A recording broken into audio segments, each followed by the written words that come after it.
राष्ट्रीय उत्तर भारतीय समाज पार्टी का गठन और कार्यालय के उद्घाटन के दौरान पुलवामा में शहीद हुए जवानों को याद किया गया। जी आपको बता दें कि महाराष्ट्र में 14 फरवरी 2021 को राष्ट्रीय उत्तर भारतीय समाज पार्टी के कार्यालय का उद्घाटन हरीश चंद्र यादव हराया मुख्य अध्यापक, लेखक व अभिनेता के हाथों से घाटकोपर में किया गया, जहां इस मौके पर पार्टी के राष्ट्रीय अध्यक्ष विजय कुमार शर्मा, डीन मोहम्मद उस्मान शेख, राष्ट्रीय प्रवक्ता आशुतोष भारद्वाज, मुंबई अध्यक्ष यूथ मोहम्मद हसन शेख व कार्यकर्ता पदाधिकारियों सहित सैकड़ों की संख्या में स्थानीय लोगों की उपस्थिति बेहद खास रही, जहां सभी उत्तर भारतीयों को महाराष्ट्र में एक साथ लेकर चलते हुए उनकी भलाई के लिए हर मुमकिन काम करने की घोषणा इस पार्टी के तरह से किया गया है।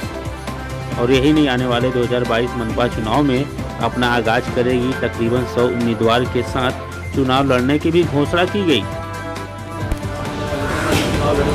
बिल्कुल बिल्कुल, बीएमसी में हमारी कोशिश है कि हम सारे सीटों से इंडिपेंडेंट, सारे सीटों से हम किसी भी गठबंधन के साथ नहीं जाएंगे।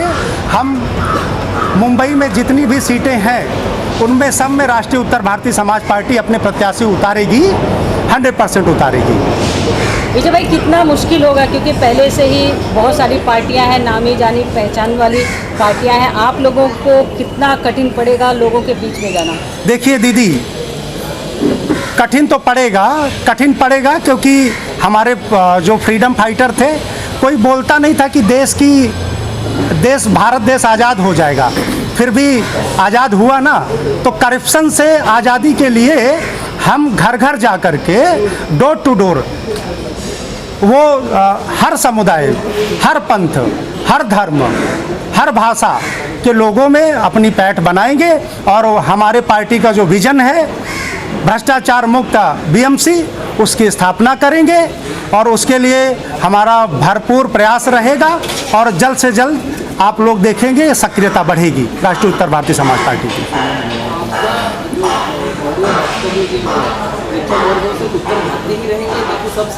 नहीं सर, अच्छा आप एक चीज़ बताइए, महाराष्ट्र नवनिर्माण सेना क्या है? तो क्या राज साहब के साथ केवल मराठी जुड़े क्या? हमारे भी लोग, ऐसा कुछ नहीं है। मराठी समुदाय हमारे बहुत नज़दीक है, मराठी हमारे भाई हैं, तो हम बिना अपने भाइयों के चल नहीं सकते। छत्रपति महाराज जी की धरती है, हम सब मिल के देखिए,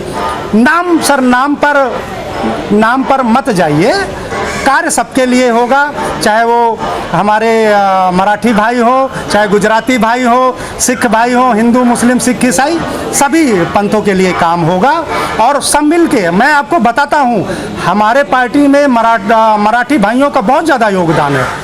हमारे पार्टी का जो रेजुलेशन बनाया है वो एक मराठी भाई ने बनाया है।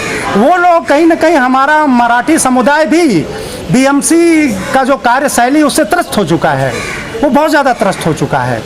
क्योंकि बीएमसी में आप देखें ना, वो बीएमसी एक जो है एक घराने की सेक्रेटरी बन के रह गई है, वो केवल एक घराने के इर्द गिर्द नाचती है।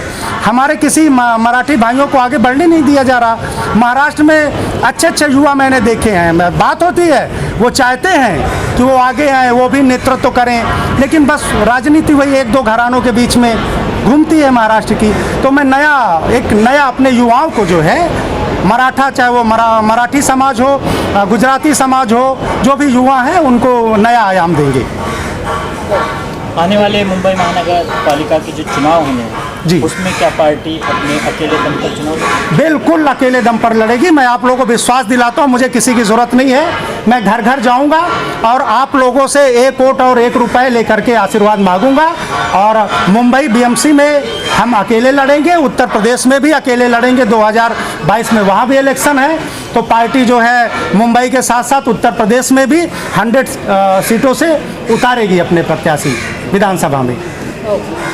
जी, मैंने आपको अभी बताया कि मैं किसान का बच्चा हूँ, तो मैं किसान आंदोलन का सपोर्टर भी हूँ। मेरे शेतकारी भाई जो महाराष्ट्र के शेतकारी भाई हैं, मजदूर भाई हैं, जो मुंबईकर हमारे हैं, वो सब हमारे साथ हैं। कहने की ज़रूरत नहीं है सर, क्या होगा वक्त बताएगा।